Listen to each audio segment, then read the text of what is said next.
عم وجاز يلا عشان الزبون جاي. افتكر هقف اصلا.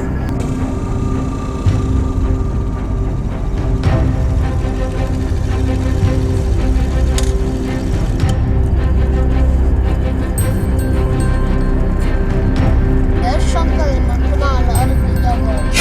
معرفش نقفل. اركن على جنب وانزل من على المكنه يا امور. انتوا عايزين بس يا جدعان؟ مش لنفسك كده يلا يا عم العمور. انت شايف ان كده صح يعني؟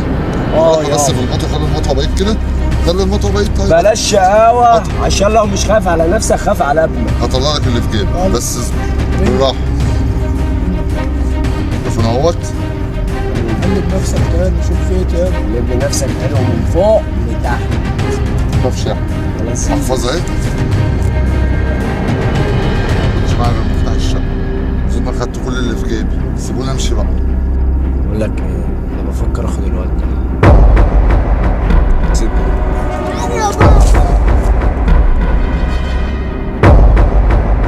بصوا بقى يا جدعان، انتوا خدتوا التليفون ومعاكم المحفظه والمكن، انما هتفكر تلمس شعره من ابني اقسم بالله انا لو هموت هنا مش هسيب ابني.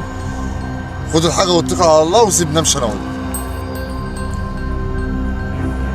بقول لك ايه، احنا خدنا كل اللي احنا عايزينه، سيب له الواد بلاش نوصل الموضوع للدم. بقول لك ايه، روح دور انت المكنه.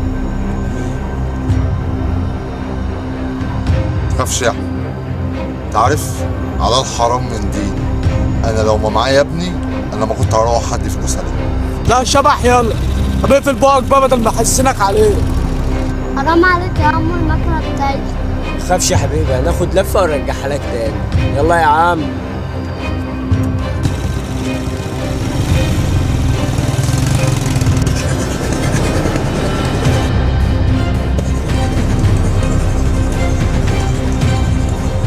بابا يا المكنة بتاعتنا مش هترجع تاني.